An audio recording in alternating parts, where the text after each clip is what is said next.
मैं एक गरीब परिवार से हूँ। हमारे घर में हमारे जो परिवार, हमारे 4 बच्चे हैं और पति हैं, सास ससुर हैं, लेकिन हमको कोई खर्चा देने वाला 1 रुपया नहीं था।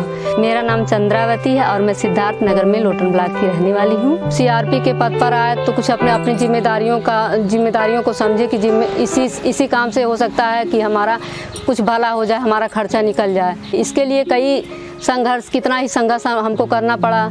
पहली बार जब हमारे पति लेकर के फील्ड में गए, वहाँ पर एक मीटिंग किया गया जिसमें भैया हमारे सभी लोग आए, जिनके साथ में जब हम बैठ करके मीटिंग कर रहे थे, यह देखकर हमारे पति बहुत बिगड़े। उस समय तो कुछ नहीं बोले, उस समय खाली राउंड लगा रहे थे, दौड़ रहे थे इधर उधर।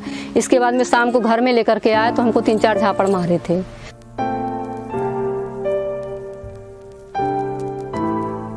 तीन दिन तक तो नहीं निकले घर से। 3 दिन बाद फिर हम निकले घर से। हमने कहा आप करेंगे, चाहे ये लड़ाई करें चाहे झगड़ा करें, लेकिन हमारा विश्वास अटल था कि हम जाएंगे अब काम करने के लिए। और हम निकले भी और उनसे बोले भी कि ऐसा है, आप हमारे पीछे नहीं आएंगे। अगर हम अपना काम करने जा रहे हैं तो हम अपने बच्चों के लिए करने जा रहे हैं, आपके लिए नहीं करने जा रहे हैं। तो यह हिम्मत लेकर के फिर हम फील्ड में गए। फील्ड में जा करके हम वहाँ किसानों के बीच में काम करने लगे। इसी तरह से सीआरपी के पद पर 4 साल काम करते हुए हम लोग का एक दिन ऑफिस पर मीटिंग था। हम लोग मीटिंग में बैठे हुए थे।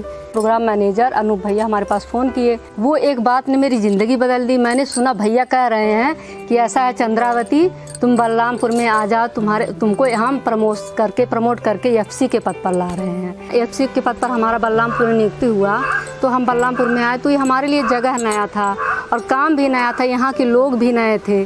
तो हमको डर लगने लगा कैसे हम काम को करेंगे।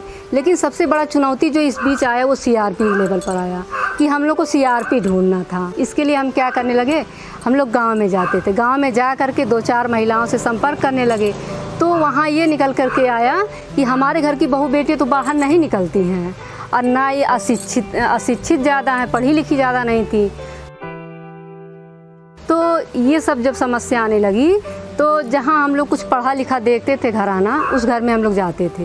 जा करके बैठते थे उनके पास, उनका हाल चाल लेते थे। हाल चाल लेने के बाद में हम वहाँ ये करते कि हम अपनी कहानी सुनाना शुरू कर देते थे कि देखिए हम भी तो एक महिला हैं, आप अपने घर से महिलाओं को नहीं निकाल रहे हैं, लेकिन देखिए हम सिद्धार्थ नगर से आपके बलरामपुर में आ गए हैं।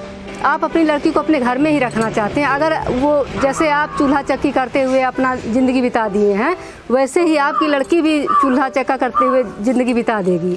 धीरे धीरे सीआरपीओ के माध्यम से ही हमारा पहचान जो है बढ़ने लगा। लेकिन इसके बाद में एक चैलेंज और आने लगा कि जब सीआरपी वीडियो दिखाती थी या समूह बैठक करती थी तो वहाँ कुछ लोग महिलाएं बैठती थी, इसके बाद धीरे धीरे उठ करके निकल जाती थी। इसके लिए हम लोग खुद बैठने लगे कुछ दिन संभालने के लिए कि जिससे सीआरपी की समझ बढ़े। इंडक्शन मीटिंग किए।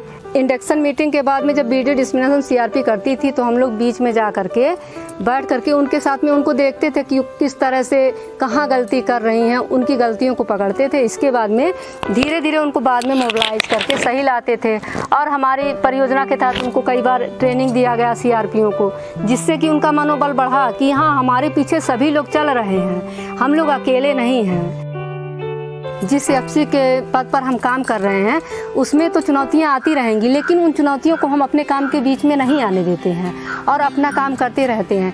क्योंकि अगर चुनौती नहीं रहेगी तो हमारे काम करने में मज़ा भी नहीं आएगा। जब चुनौती रहती है तो काम करने में मज़ा आता है, हमको उसमें सीखने को मिलता है। जब हम फील्ड से थके हारे शाम को वापस घर को निकलते हैं, अगर कोई किसान मुस्कुरा कर कह देता है बहनी आज आपके कारण हमारा इतना फ़ायदा हुआ है, तो उस समय हमको इतनी खुशी मिलती है कि उसको हम अपने जुबान से बयां नहीं कर सकते हैं। उस किसान की एक मुस्कुराहट हमारा काम करने का पूरा मनोबल बढ़ा देता है।